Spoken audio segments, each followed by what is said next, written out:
এমন পড়া পড়ায় যে শিক্ষা করে দুনিয়াতে শুধুমাত্র আপনি লাভ পাবেন বন্ধু, কবরে হাসুরে মিজানে ওই শিক্ষার দ্বারা আপনি নাজাত পাবেন না। আর যেই শিক্ষা করলে আপনি দুনিয়াতেও নাজাত পাবেন, আপনি আখিরাতেও নাজাত পাবেন, দুনিয়াতেও শান্তি পাবেন, আখিরাতেও মুক্তি পাবেন বন্ধু। এমন কোরআনের শিক্ষা সন্তানদেরকে দেওয়ার দরকার আছে না নাই? আমার প্রিয় ভাইয়েরা,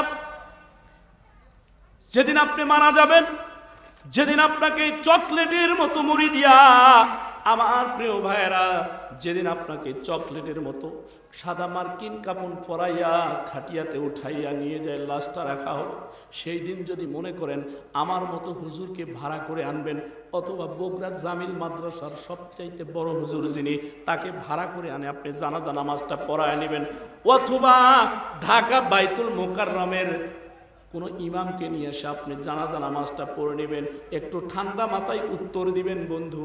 ওই ইমাম সাহেব যদি আপনার জানাজা নামাজ পড়ায়, ইমাম সাহেবের চোখ দেখি পানি আসবে?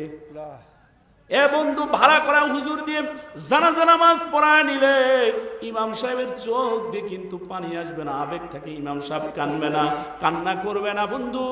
কিন্তু রে বাজান, আপনার নিজের যখন সন্তানটা লাশকে সামনে নিয়ে দাঁড়ায় যাবে, ওই সন্তানটা আপনি ছোট্টবেলায় না খেয়ে, নিজে সুন্দর টুপি না পরে, নিজে সুন্দর একটা পোশাক না পরে সন্তানকে পোশাক কিনে দিয়েছিলেন, নিজে না খেয়ে খাবার সন্তানের জন্য এনে দিয়েছিলেন, সারাদিন মানুষের বাড়িতে কাজ করে আসার সময় সন্তানের জন্য খাবার এনে দিয়েছিলেন, সন্তানের লাশকে সামনে নিয়ে সন্তান যখন দাঁড়ায় যাবে, এই কথাগুলো মনে পড়ে যাবে।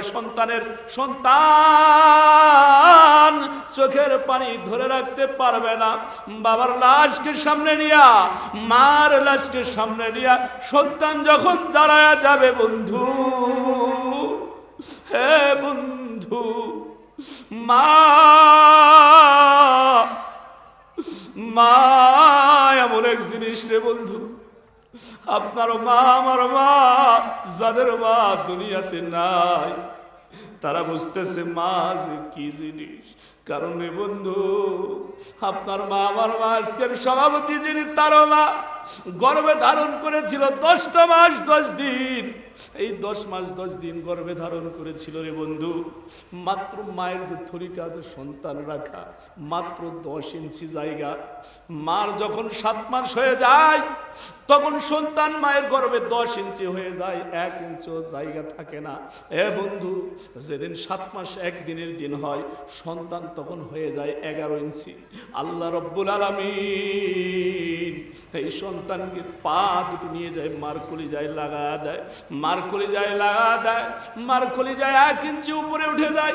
সন্তান যখন 7 মাসের 2 দিন হয়ে যায়, সন্তান যখন 2 ইঞ্চি বেড়ে যায়, তখন সন্তানের পা যায় মার কলিজায় লাগানো আছে, মার কলিজাটা 2 ইঞ্চি উপরে উঠে যায় রে বন্ধু। মনটা একটু নরম করে দেন এ বন্ধু, 2 ইঞ্চি মার কলিজা উপরে উঠে যায়। সন্তান যখন 15 ইঞ্চি হয়ে যায়, মার কলিজাটা তখন 5 ইঞ্চি উপরে উঠে যায়। আরে মুসলমান, আপনি আমি সবাই যারা মার পেটে ছিলাম, আমরা মার গর্ভে যারা ছিলাম, একটা নয়, দুইটা নয়, বিজ্ঞানী বলেন মার কলিজায় একটা সন্তান 4,500 লাথি মারে। মার কলিজায় একটা নয়, দুইটা নয় রে বন্ধু, 4,500 লাথি মারে। এ মুসলমান, বিজ্ঞানীরা বলে দুনিয়ার কোন বাবার কলিজায় একটা যদি সন্তান লাথি মারতো, সঙ্গে সঙ্গে ওই বাবা জমিনে অজ্ঞান হয়ে মারা যাইতো। একটা বাবা লাথি সহ্য করার মতো বাবা জমিনে নাই, কিন্তু একটা মা আপনার জন্য আমার জন্য 4,500 লাথি সহ্য করেছে।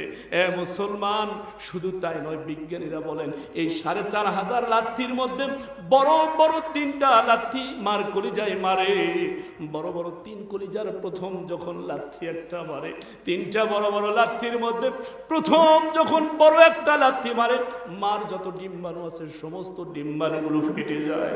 মা তখন চিৎকার দেয় আর বলে, কই গো কই।